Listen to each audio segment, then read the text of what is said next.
নমস্কার বন্ধুরা, কথক কৌশিকের গল্পের আসরে আপনাদের স্বাগত। আশা করি আপনারা সবাই সুস্থ আছেন। বন্ধুরা, আজ আপনারা শুনবেন সাহিত্যিক সৌরীন্দ্র মোহন মুখোপাধ্যায়ের লেখা পুরুষস্য ভাগ্যম।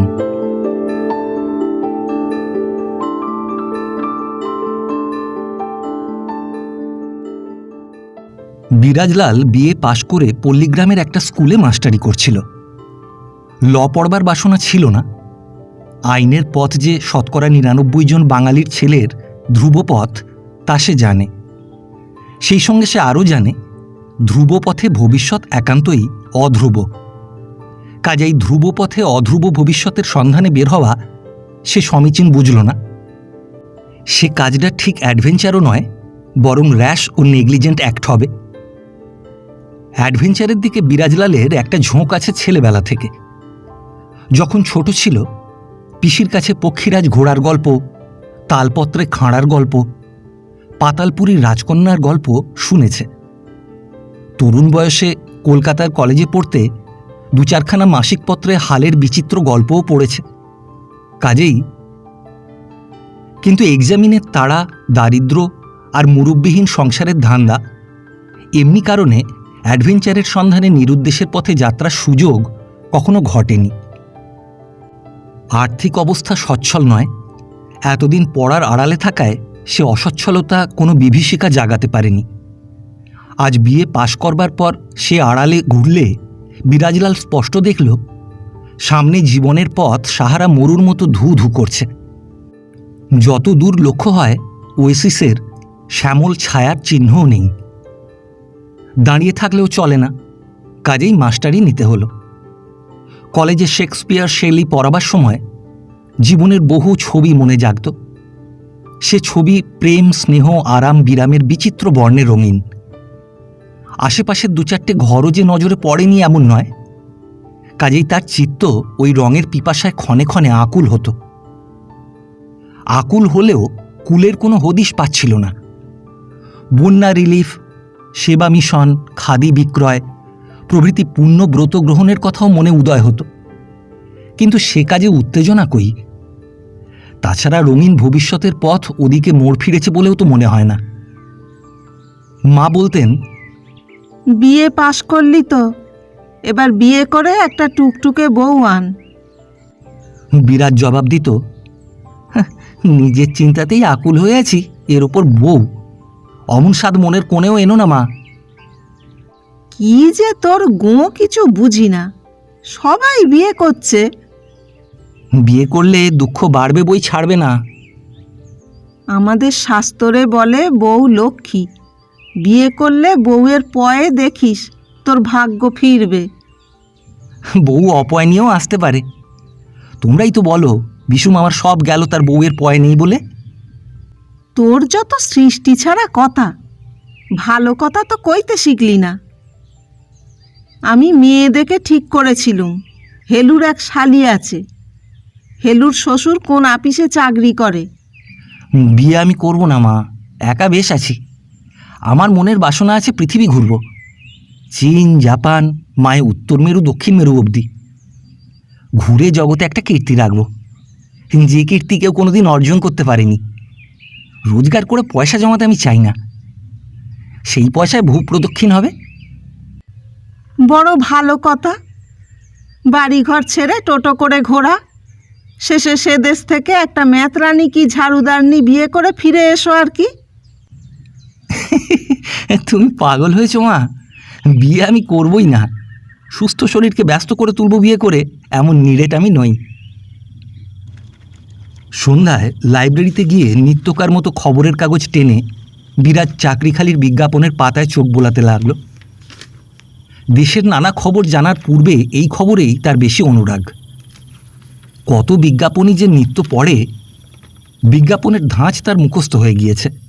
ধারা একই, বিএ পাস শিক্ষক চাই, ওলকচুয়ার হাই ইংলিশ স্কুল, বেতন মাসে 12 টাকা, টিউশন মিলতে পারে 2-1টা। ল এজেন্ট চাই, বেতন মাসে 15 টাকা, 2000 টাকা নগদ জামিন, রায়হর বল্লভ এস্টেট, দশাননপুর।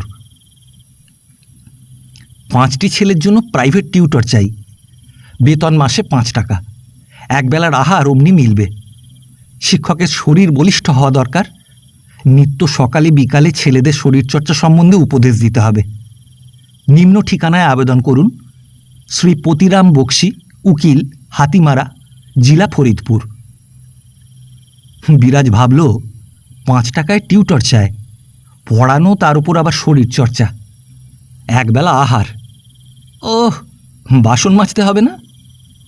ইচ্ছা হয় মুষ্টাঘাতে গার্জেন পতিরামের শরীর দুর্মুষ করে দিয়ে আসে। সঙ্গে সঙ্গে দেশের দুর্দশা ভেবে তার বুক একেবারে অন্ধকারে ভরে গেল। দেশের লোকের কাছে দেশের লোকের তো এই দাম, আর বিদেশি যদি সে কথা তোলে পিত্তি অমনি জ্বলে ওঠে। রাগে গড়গড় করতে করতে সে আর একটা কাগজ ওল্টালো। এক অদ্ভুত বিজ্ঞাপন চোখে পড়ল। বিজ্ঞাপনটি ইংরেজি ভাষায়, অর্থ এই: একটি তীক্ষ্ণধী চতুর যুবার প্রয়োজন। হৃদয়বৃত্তি সমস্যার সমাধানে তৎপর সাহিত্য রসিকের আবেদনই শুধু গ্রাহ্য হইবে।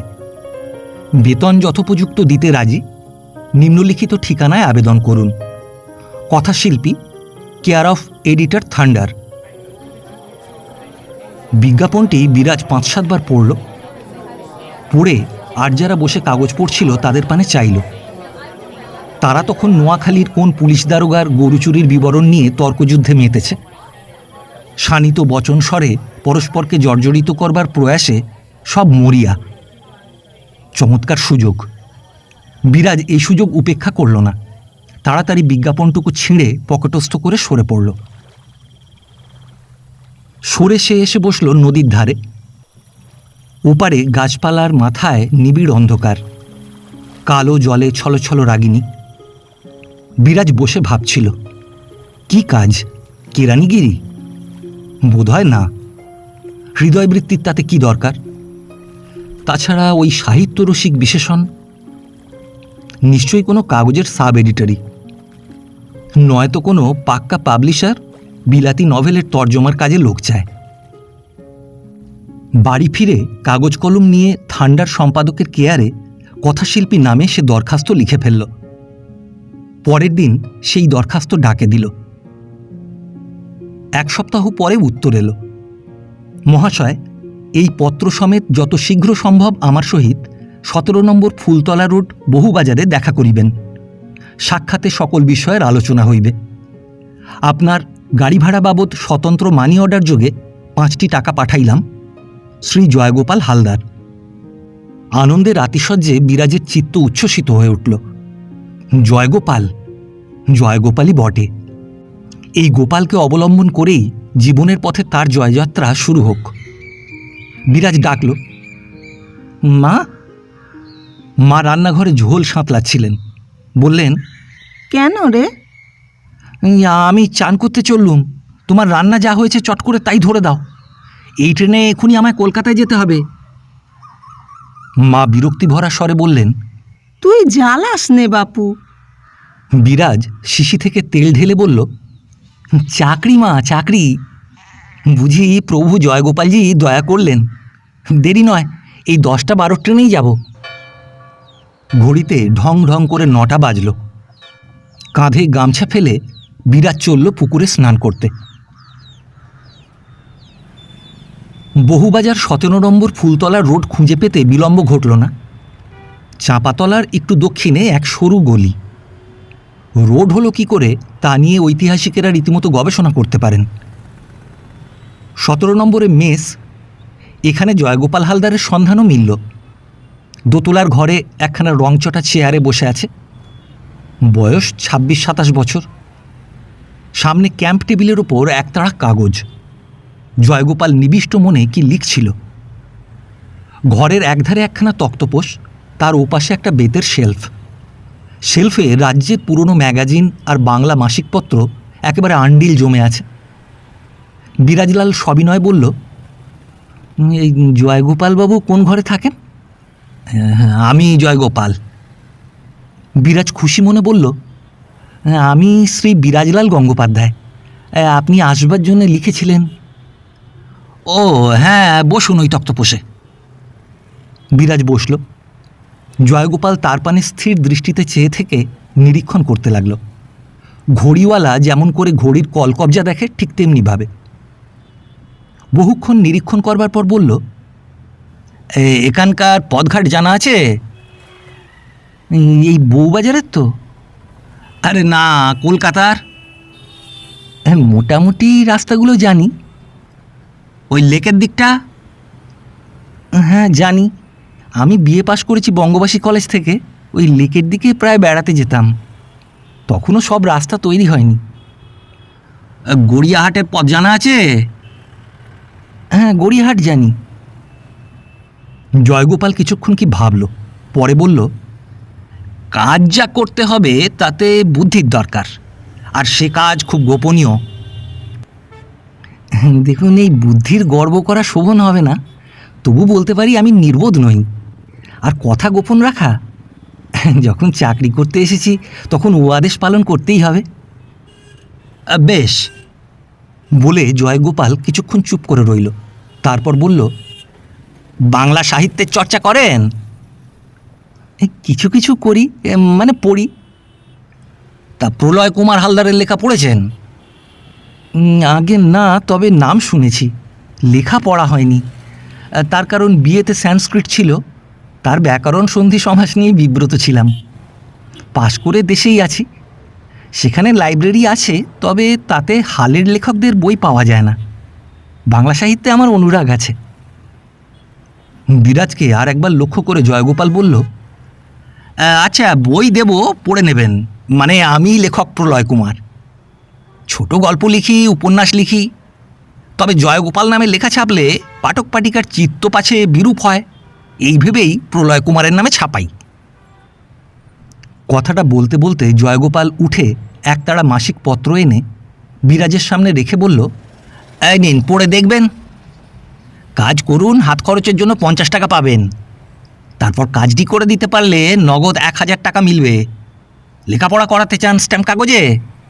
করাতে পারেন, উকিল খরচ আমি দেব। বিরাজের বুকটা ধরাস করে উঠল। এই তো গলির মোড়ে জীর্ণ ঘর, আর ওই আসবাব, একখানা তক্তপোষ, একটা টেবিল, আর ওই পুরনো ম্যাগাজিনের বস্তা, অথচ টাকার লম্বা বহর। ব্যাপার কি, উইল জাল না অমনি কোনো রকম গভীর ফন্দি আছে? ধরা পড়ার ভয় তাকে দিয়ে সারতে চায়। জয়গোপাল বলল, কাজটা কি বলি, কিন্তু তার আগে ভালো কথা, চাকরি নিতে রাজি আছেন তো? কাজটা কি না শুনলে? আরে ভয় নেই, জাল জোচ্চুরি নয়, কাজ ভালো, তবে বুদ্ধি সাফ হওয়া চাই। মায় বাংলা সাহিত্যে একটু জ্ঞানও সেই সঙ্গে। আপনার যখন বিয়েতে সংস্কৃত ছিল তখন সাহিত্য একরকম চলে যাবে, আমার বই পড়লেই আপ টু ডেট হবেন। তবে কাজের কথার আগে কিছু খান, বেলা 4টে বেজেছে। বলে সে হাঁকল, সুখন। সুখন ভৃত্য এলো। জয়গোপাল বলল, এই 1 পো লুচি, 1 পো আলুর দম, আর 4 আনার রসগোল্লা চট করে নিয়ে আয় দেখিনি। মাংস, আপনি মাংস খান নিশ্চয়ই? আচ্ছা একটু কোরমাও আনবি। যা চট করে, যাবি আর আসবি। সুখন চলে গেল। জয়গোপাল বলল, হ্যাঁ এইবার কাজের কথা বলি। আমাদের একখানা মাসিক পত্র আছে, চাঁদোয়া। সেই কাগজে আমি লিখি গল্প আর উপন্যাস, সম্পাদক আমি।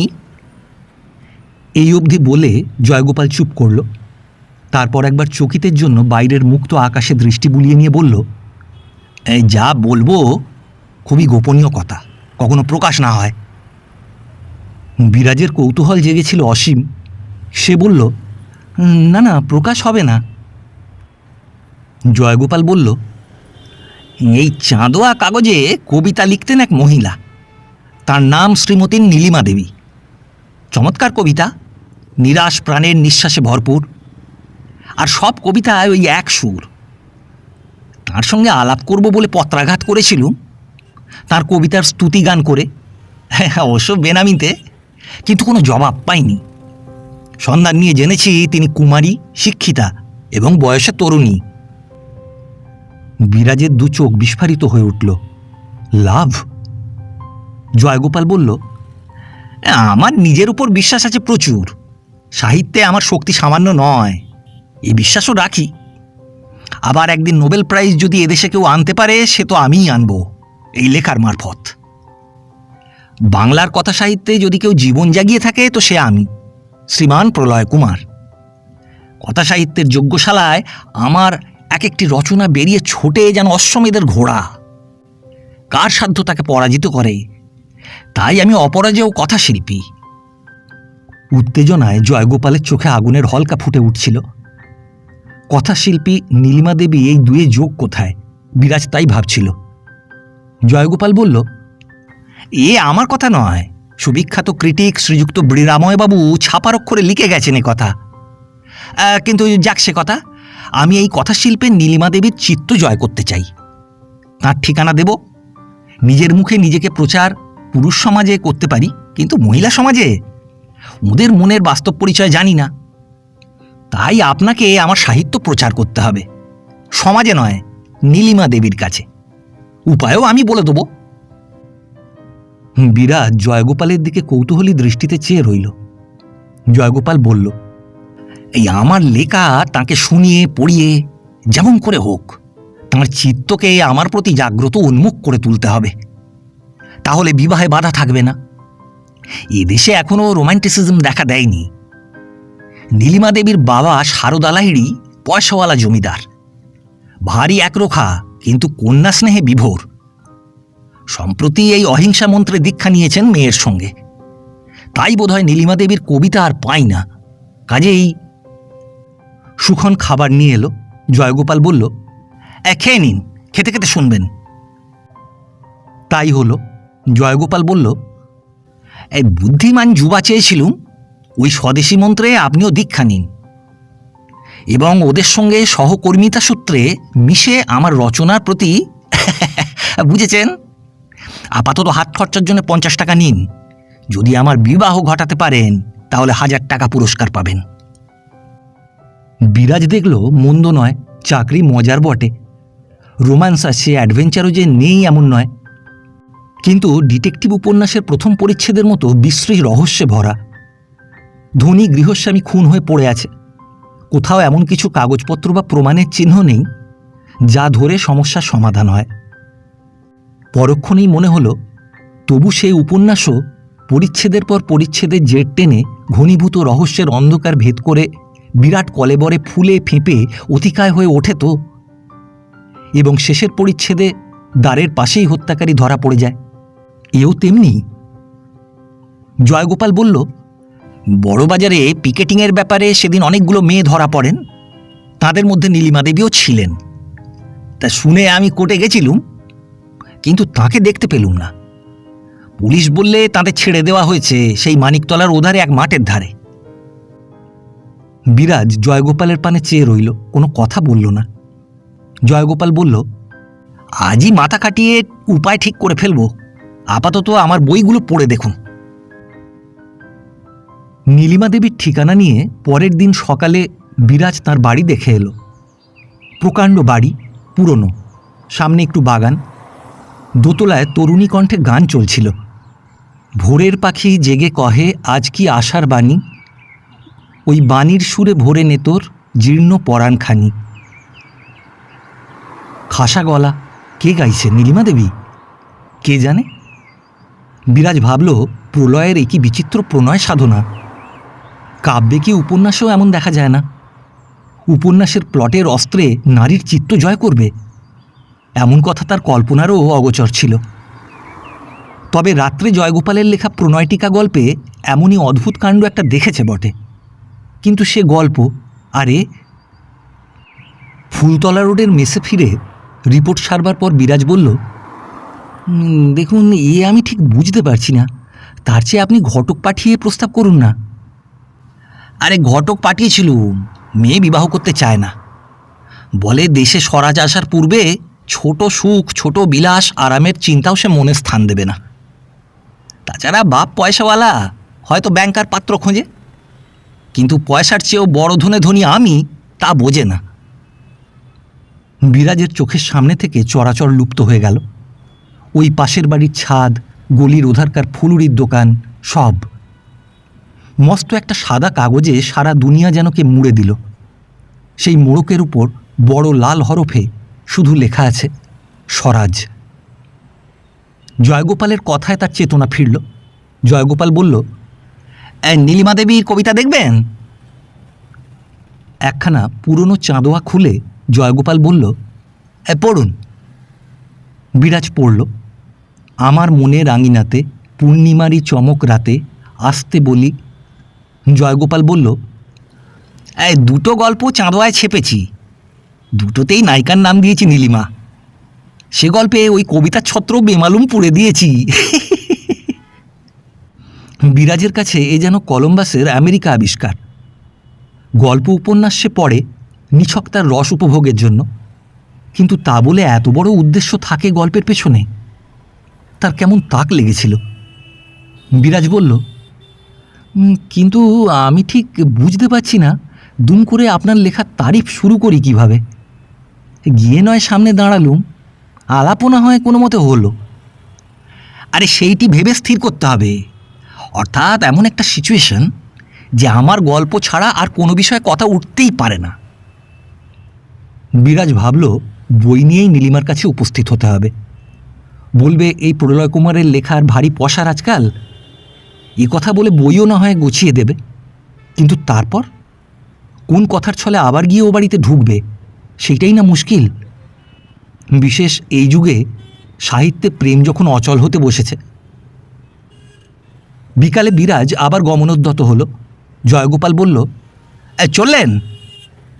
হ্যাঁ, একটা প্ল্যান স্থির করেছি। কি প্ল্যান? ওই মাসিকে গল্প পড়ছিলুম, বাসের ভাড়া ভোলা, ওই তেমনি।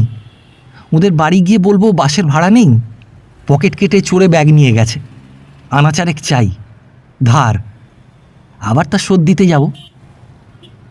বিরাজের দু চোখ দীপ্ত হয়ে উঠল। জয়গোপাল বলল, মন্দ হবে না, কিন্তু অভিনয় খুঁত না থাকে। এই পকেটটা ছিঁড়ে তবে যাব, ছিঁড়া পকেট দেখলে। আচ্ছা, চেষ্টা করে দেখুন, কিন্তু তার চেয়ে আচ্ছা আমিও ভেবে দেখি। বিরাজ বেরিয়ে গেল। একডালিয়া রোডে সেই বাড়ি, সন্ধ্যার অন্ধকারে ভূতের মতো দাঁড়িয়ে আছে। বাড়ির কোনো ঘরে আলো নেই। ব্যাপার কি? সব জেলে গেল নাকি? বিরাজের গা কাঁপল। কেউ নেই। বিরাজ দাঁড়ালো। হাতে জয়গোপালের লেখা একগাদা বই, দৃষ্টি কিন্তু বাড়ির পানে। বহুক্ষণ এমনিভাবে দাঁড়িয়ে রইল। মন অধীর হয়। দেরি কিসের? পা কিন্তু সরতে চায় না, বুকও কেঁপে ওঠে। হঠাৎ পেছনে ভোঁ মোটরের হর্ন। বিরাজ চমকে লাফিয়ে উঠল, কিন্তু রক্ষা পেল না। মাঠগার্ডের ধাক্কা খেয়ে পড়ে গেল। সঙ্গে সঙ্গে গাড়ির মধ্যে থেকে একটা আর্তরব, রোখো রোখো! দুনিয়া আধারে ভরে গেল। বিরাজ চোখ বুঝল, নিবিড় কালো অন্ধকার। তারপর যখন আবার চোখ চাইল, তখন দেখে ঘরের মধ্যে কোমল শয্যায় শুয়ে আছে সামনে এক প্রৌঢ় ভদ্রলোক। ভদ্রলোকটি বললেন, এই যে চোখ চেয়েছে, ডাক্তার এলো নীল? মৃদু মধুর সুরে বীণা বাজল। না বাবা। বিরাজ উঠে বসবার চেষ্টা করল। প্রৌঢ় বললেন, বসো না বসো না, শুয়ে থাকো। বিরাজ আবার চোখ বুঝল। কেমন আরাম বোধ হচ্ছিল। স্বপ্ন বুঝি তাই। ডাক্তার এলেন, হাত পা নেড়ে মুচড়ে মহাধুম বাঁধিয়ে দিলেন। ব্যান্ডেজও বাঁধা হলো। সঙ্গে সঙ্গে আদেশ, নড়লে হবে না। সকলে ডাক্তারের সঙ্গে বাইরে গেলেন। বিরাজ আবার একা। ভাবল স্বপ্ন দেখাই চলছে, কিন্তু মধুর স্বপ্ন। চোখ চাইতে ইচ্ছা হয় না। চোখ বুজে মনকে কল্পনার পাখায় চড়িয়ে দিল। এমনি ভেসে চলা ভারী আরামের। সারা জীবন যদি। আবার সেই বীণার সুর কানের পাশে। একটু দুধ খান। বিরাট চোখ চাইল। সামনে দেবী মূর্তি। দেবী তরুণী, পরনে খদ্দর ফিরোজা রঙের শাড়ি, ফুলদার, গায়ে সেই রঙেরই ব্লাউজ। বিরাজ বলল, দিন। দুধ নয়, স্বর্গের সুধা, নইলে শরীরের সব গ্লানি এমন নিমেষে অদৃশ্য হয়। দেবী বললেন, এমন ভয় হয়েছিল। ওহ, ডাক্তারবাবু বললেন চোট খুব সামান্য, শুনে তবে নিঃশ্বাস ফেলে বাঁচি।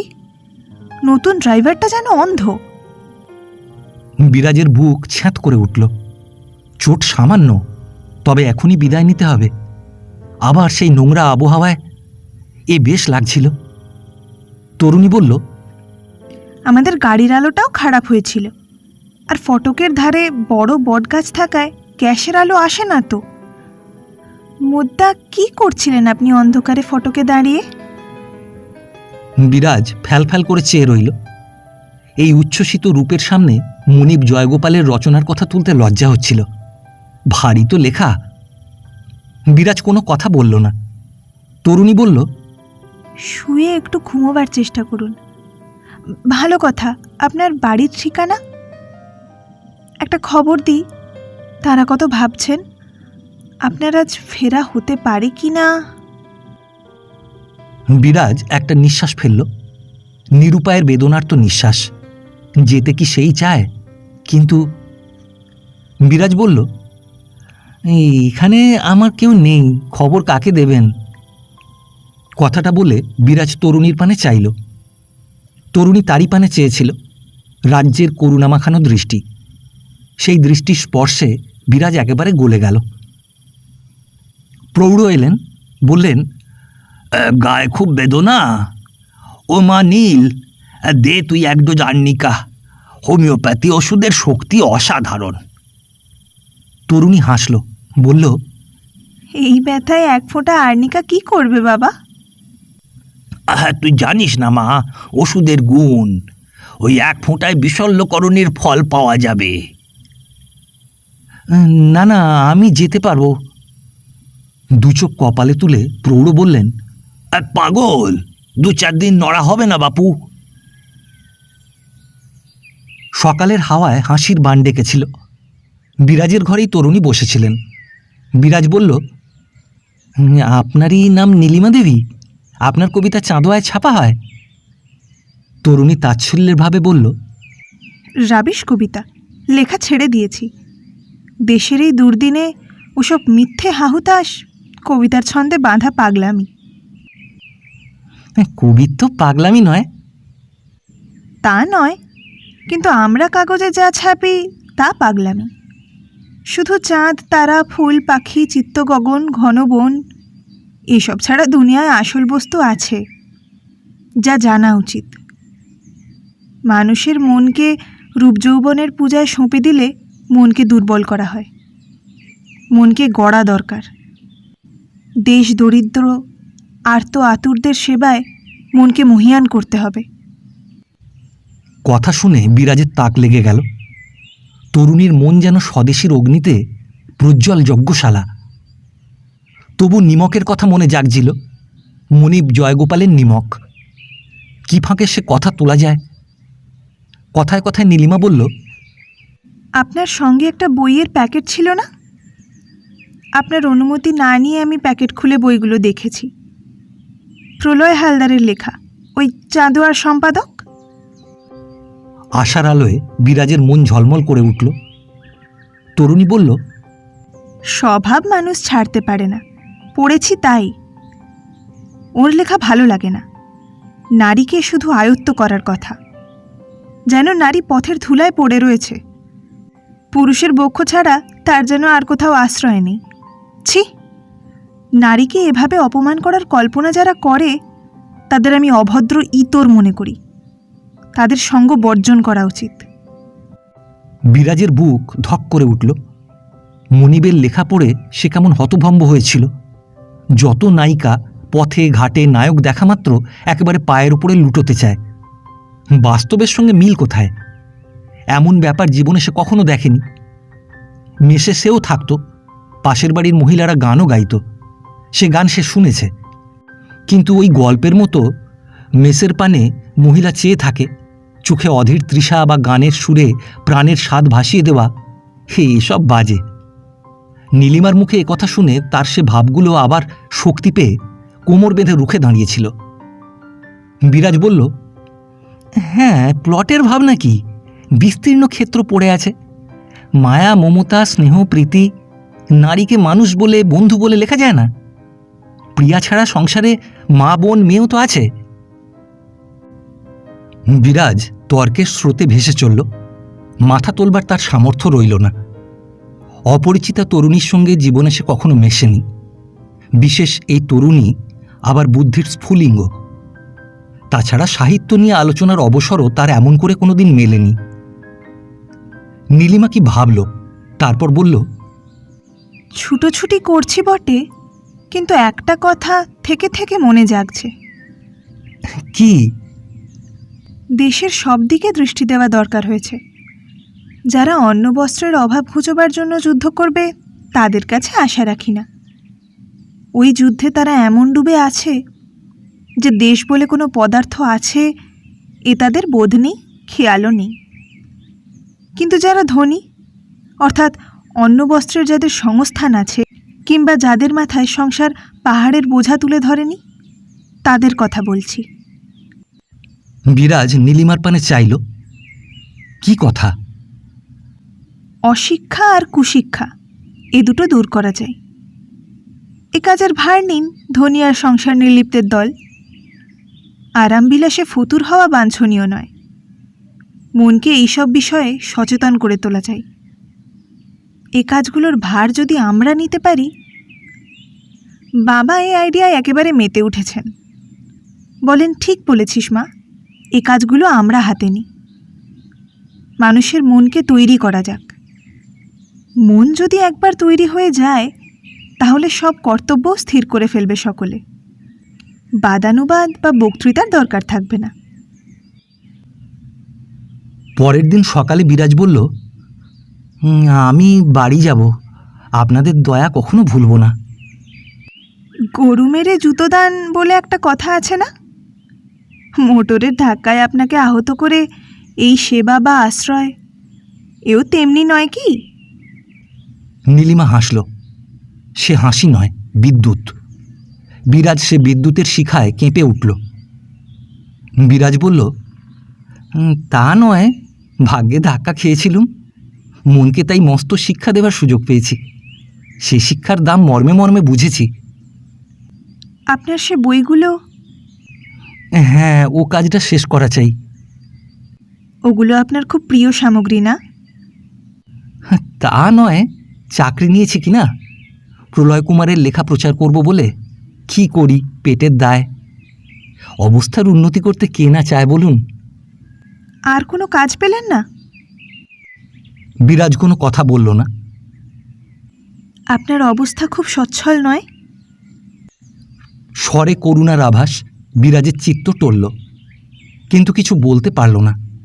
দারিদ্র্যের এ যে কি লজ্জা! এ নীরবতার অর্থ নীলিমা বুঝল। সে বলল, বলুন না আপনার পরিচয়। এতে লজ্জা কি?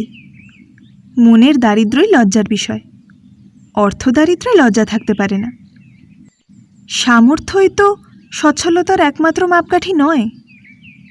ট্যাক্ট না হয় অ্যাক্সিডেন্ট, অর্থ সচ্ছলতার এই দুটোই মূল হেতু বলে আমি মনে করি। বিরাজ বলল, আমার ভবিষ্যৎ অন্ধকার। সে একটা নিঃশ্বাস ফেলল। নীলিমা বলল, দেশেরও তাই। অন্ধকার দেশের মানুষের ভবিষ্যৎ উজ্জ্বল হতে পারে না। কথায় হেঁয়ালি, মর্ম বিরাজ ঠিক বুঝল না। মুখ নত করল। নীলিমা বলল, লজ্জার কথা নয়। আপনি অভাব অসচ্ছলতা ঘুচোবার জন্য পরের দ্বারে করুণা প্রার্থী না হয়ে যে বই ফিরি করে বেড়াচ্ছেন, এতে আপনার মনুষ্যত্বেরই পরিচয় পাই। বেশ, ও বই আমি কিনব। কত দাম বলুন? বিরাজ কুণ্ঠা বোধ করল। বলল, বিক্রি ঠিক নয়, তবে।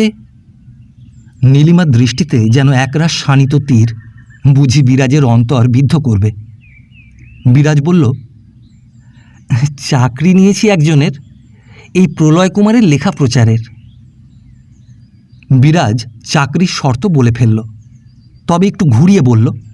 স্পষ্ট ভাষায় বলতে পারল না যে এই নীলিমার চিত্তকে জয়গোপালের দিকে বিকশিত করে তোলবার জন্যই তার সাধনা।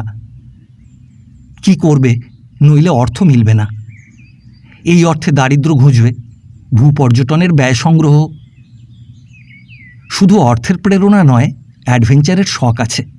এ কথাও সে প্রকাশ করে বলতে পারল না। মানুষ তা পারে না, বিশেষ বয়স যদি তরুণ এবং শ্রোতা যদি রূপসী তরুণী হয়। নীলিমা হাসল, বলল, এ কি পণ্ডশ্রম করছেন?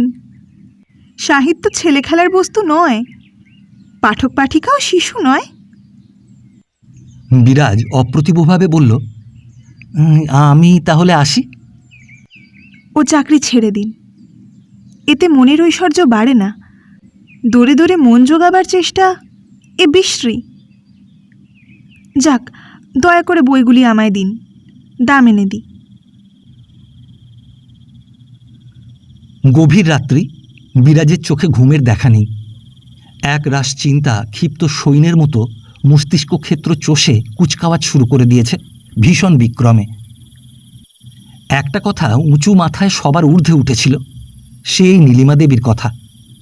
ইনি দেবী জয়গোপালের মতো একটা আত্মসর্বস্ব লোকের হাতে চিত্ত সমর্পণ করবেন, এ চিন্তা কাঁটার মতো বুকে ফুটছিল।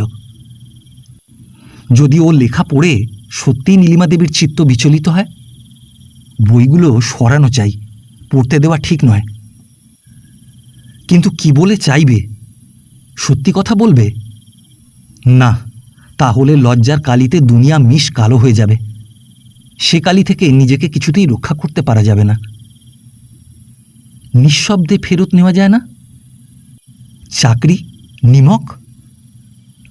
জয়গোপালের চাকরি না হয় করবে না, তার দেওয়া টাকা কটা ফেরত দেবে। পয়সা রোজগারের ক্ষেত্র বিশাল, না হয় মাথায় মোট বয়ে খাটবে। তা বলে এমন নির্লজ্জভাবে। ঘড়িতে 2টো বাজল। তার মাথার মধ্যে আগুনের স্রোত বইছিল। বিরাট জ্বলে খাক হয় বুঝি। দোতলার ঘরে বইগুলো আছে, সেই টেবিলের উপর রেখেছিলেন। সেগুলো নিয়ে এই রাত্রির অন্ধকারে নিঃশব্দে সরে পড়া। মাথায় রক্ত চঞ্চন করে উঠল।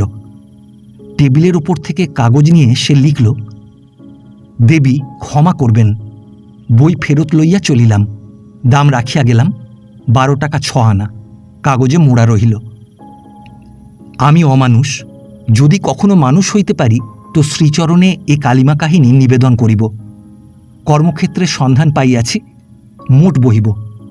দারিদ্রে লজ্জা নাই বুঝিয়াছি। অনুগত শ্রী বিরাজলাল।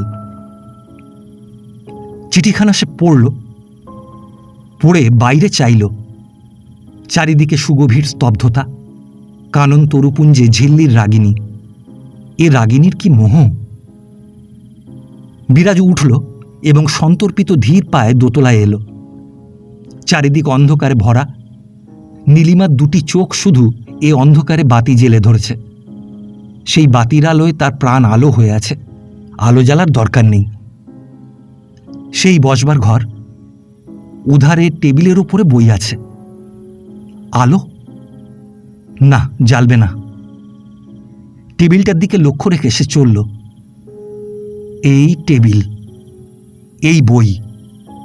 হাতড়ে বই নিল, কাগজে মোড়ার দাম 12 টাকা 6 আনা টেবিলের ওপর রাখল। তারপর বইয়ের গোছা নিয়ে ফিরল।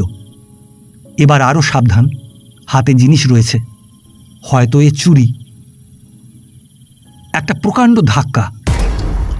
সেই গ্রামাফোনের টেবিল নিশ্চয়ই। ওহ, পায়ে চোট লাগলো। সঙ্গে সঙ্গে গ্রামাফোনটা গিয়ে পড়ল মেঝের ওপর। কি শব্দ, যেন দুনিয়া ফেটে গেল। সঙ্গে সঙ্গে কলরব জাগল। কে কে? রামদিন, গঙ্গা সিং, জলদি আও। রাত্রির নিবিড় অন্ধকার যেন অট্টহাস্যে জেগে উঠল। পৃথিবী দুলে কোথায় সরে গেল। বিরাজ বিমূঢ়ের মতো দাঁড়িয়ে। বাইরে ওই আলো, চিৎকার, চিৎকার এইদিকেই এগিয়ে আসে। বিরাট চেতনা পেয়ে বইয়ের বড় আলমারির পেছনে লুকোলো। পরক্ষণেই ঘরে লোকজনের প্রবেশ এবং কোলাহল, কলরব প্রভৃতি। নীলিমা বলল, ওই যে কাপড় দেখা যাচ্ছে, ওই আলমারির পেছনে। সারদা লাহিড়ী ডাকলেন, রামদিন। প্রচণ্ড মূর্তি একেবারে বিরাজের চোখের সামনে। কি বিভীষিকা! ভয় বিরাজ চোখ বুঝল, কিন্তু একটা ঝড়ের বেগ সবলে তাকে টেনে আনল। চেয়ারে ধাক্কা খেয়ে সে ভূতলশায়ী হল। বিরাজ আবার চোখ বুঝল। নীলিমা বলল, আপনি? সারদা লাহিড়ী বললেন, বিরাজ, এর মানে? ছলছল দৃষ্টিতে বিরাজ তাঁদের পানে চাইল। মুখে স্বর ফুটল না, শুধু করুণ দিন তার চোখের দৃষ্টি। নীলিমা নারী, তরুণী, সেই দৃষ্টির ভাষা নীলিমা বুঝল। তার বুকে মমতার নির্ঝর বইল। অগ্নিমন্ত্রে পুড়ে বুক তার ছাই হয়নি। রামদিন বলল, পুলিশ বোলায়েঙ্গে দিদিমণি। নীলিমা কঠিন স্বরে বলল, না, তোরা যা। ভৃত্যের দল বিদায় নিল। লাহিড়ীর কেমন দ্বিধাভরা দৃষ্টি, রাজ্যের প্রশ্ন সে দৃষ্টিতে জলজল করছে। নীলিমা তা লক্ষ্য করল, লক্ষ্য করে বিরাজের পানে চাইল। তার হাত ধরে বলল, উঠুন। মন্ত্রচালিতের মতো বিরাজ উঠল। নীলিমা বলল, কৌচে বসুন। কি হয়েছিল বলুন তো? বিরাজ কেঁদে ফেলল, বলল, আমি চোর, আমায় পুলিশের হাতে দিন। নীলিমা স্থির দৃষ্টিতে চকিতের জন্য চাইল, তারপর বলল, কি হয়েছে বলুন শুনি। তারপর বিরাজ কম্পিত স্খলিত স্বরে ব্যাপারটা খুলে বলল, ওই টাকা কটা আর ওই বইগুলো। লাহিড়ীর দৃষ্টি তখনও পলকহীন। নীলিমা বলল, বই ফেরত নিন, তাতে দুঃখ নেই, কিন্তু এ কাজটা কেন করলেন? অসুখ শরীর, এখনো সুস্থ হননি। বিরাজ ভাবল, এই দেবীর সঙ্গে ছলনা করতে এসেছিল তুচ্ছ দুটো পয়সার লোভে। বলল, চিঠিতে লিখেছি সব কথা। নীলিমা চিঠিখানা হাতে নিয়ে পড়ল, পড়ে বিরাজের পানে চাইল, বলল, ও আচ্ছা, কথা দিন, আমার অনুমতি ছাড়া যাবেন না। বিরাজ মাথা তুলে চাইল। নীলিমার চোখে সেই দীপ্তি, সে দীপ্তিতে তার অন্তরখানা দেখা যায় না। বিরাজ বলল, আপনার অনুমতি ছাড়া যাব না। নীলিমা লাহিড়ীকে বলল, তোমায় সব কথা বলছি। আমি অবাক হয়ে গেছি। বিরাজবাবুর মন বড় উঁচু, কিন্তু গরিব। ভবিষ্যৎ রচনা করতে চান, পথ নির্দেশ করতে পারছেন না। লাহিড়ী অবাক। নীলিমা বলল, আপনি শুতে যান। কথা দিয়েছেন আমার অনুমতি না পেলে যাবেন না, সে কথা রক্ষা করবেন। ঘাড় নেড়ে বিরাজ জানালো, তাই হবে। সকালে বিরাজ গুম হয়ে বসেছিল বিছানাটার ওপর। বাদাম গাছের ডালে বসে একটা পাখি ডাকছিল। ঘরের বাইরে যেতে পা ওঠে না। ভৃত্যগুলো হয়তো সত্যিই ভেবেছে সে চোর, কাল রাত্রে চুরি করতেই ওপরে উঠেছিল। লাহিড়ী এসে বললেন, তুমি রাঢ়ী শ্রেণী না? বিরাজ লাহিড়ীর পানে চাইল। লাহিড়ী বললেন, আমরা বারেন্দ্র। তোমার কে আছেন? মা আর একটি ছোট বোন। লাহিড়ী বাংলার সামাজিক ইতিবৃত্ত বিবৃত করে বললেন, এই রাঢ় আর বারেন্দ্র ভূমি দুটো প্রদেশের মধ্যে এমন ব্যবধান গড়ে উঠল কি করে? সে ব্যবধান আজ ভাইকে ভাইয়ের পাশ থেকে কত দূরে সরিয়ে দিয়েছে। নীলিমা বলল, আমাদের কাজে বিরাজবাবুকে নাও বাবা। উনি শিক্ষকতাই করছিলেন তো, গ্র্যাজুয়েট। আমি এ কথা নিত্য ভাবি, সেই কথাই বলছিল। এই হিন্দু মুসলমানের মধ্যে প্রীতির সম্পর্ক গড়ে তুলতে চাই, কিন্তু রাঢ়ী বারেন্দ্র ব্যবধান দূর করবার কথা তো কখনো তুলি না, অথচ এতে যাগযজ্ঞের কোনো প্রয়োজন নেই। নীলিমা বাপের কথার অর্থ না বুঝে বাপের পানে চেয়ে রইল। লাহিড়ী তা লক্ষ্য করলেন, বললেন, এই অহিংসা মন্ত্রের মর্মটুকু দেশের লোককে বুঝতে আজ নারী আর পুরুষ সঙ্গবদ্ধ হচ্ছে, অথচ এমনি বহু কথা তিনি বকে চললেন। উপসংহারে লাহিড়ী বললেন, বিরাজকে দেখে আমার ভারী ভালো লেগেছে। আমাদের এই কাজে ওকে যদি সঙ্গে নিতে পারি, কিন্তু কি করে সেই কথাই ভাবছি। তা বিরাজ তাঁর পানে চাইল। লাহিড়ী বললেন, এই দেশের ভবিষ্যতের সঙ্গে নীলিমার ভবিষ্যতও আমায় অস্থির করে রেখেছে। কলরব সবার মধ্যে থেকে কাকে এনে তার হাতে ওর ভার দেব ভেবে পাচ্ছি না। কলরবের মধ্যে মানুষের আসল পরিচয় পাওয়া যায় না, তাই। নীলিমা ডাকল, বাবা। বাবার কথায় যেন কিসের আভাস। লজ্জায় তার স্বর বেঁধে গেল। লাহিড়ী বললেন, আমার কেবল মনে হয় এই হিন্দু মুসলিম এক করতে চাচ্ছি, অথচ তার আগে রাঢ়ী বারেন্দ্র মেলানোর কথা কেন ওঠে না? এই সারা রাত ওই চিন্তা যে কোথা থেকে আমার মাথায় প্রবল হয়ে উঠল, সেই ব্যবধান যাতে ঘুচোতে পারি সেই চেষ্টা করা উচিত, খুব উচিত। তোমাদের বুঝিয়ে দেব। বিরাজ অদূরে বাগানের বাতাবি গাছটার পানে চেয়েছিল। বেশ বড় বড় ফল, তাছাড়া মালতীর ঝাড়ে এক রাশ ফুল বর্ণে গন্ধে কি বিচিত্র সেজে উঠেছে। হাওয়ার দোলায় ফুলের ওই প্রমোদ নৃত্য তার মনের বর্ণেও যেন স্তবকে স্তবকে ফুলের রাশি ফুটে উঠেছিল। লাহিড়ী বললেন, তোমার মা আছে না? চলো তার কাছে আমরা যাই তিনজনে। এ ভবিতব্য নিশ্চয়ই, না হলে তুচ্ছ কখানা বই নিয়ে আমার বাড়ি তুমি আসবে কেন? আর এসে ওই গাড়ির ধাক্কায়। নীলিমার দিকে চেয়ে বিরাজ বলল, জীবনের কোনো ধারণা আমার ছিল না। কোন পথ ঠিক পথ তাও বুঝিনি। এর কথায় বুঝেছি নিজের ভবিষ্যতের সঙ্গে দেশের ভবিষ্যতের পানেও চাওয়া চাই, ঠিক। না হলে মানুষে আর ইতর পশুতে কোনো প্রভেদ থাকে না। লাহিড়ী বললেন, তাহলে নীলিমাকেই চিরদিনের জন্য তোমার পথের সঙ্গী করে নাও না। অনেকেই এখানে আসে দেশের কাজে, নীলও তাদের সঙ্গে মেশে, কিন্তু এত দরদ ওর কারো প্রতি দেখিনি। তিনি নীলিমার হাত ধরলেন। নীলিমা লজ্জায় বেঁকে হাত ছাড়াবার চেষ্টা করল, বলল, যাও। হেসে লাহিড়ী বললেন, আমার যাবার সময় এগিয়েই এসেছে মা, তাই যাবার আগে ওই সংসারে তোমায় সুপ্রতিষ্ঠিত দেখে যেতে চাই। আমি আসছি, একখানা চিঠি আছে কর্মী সমিতির, পড়লুম না তো।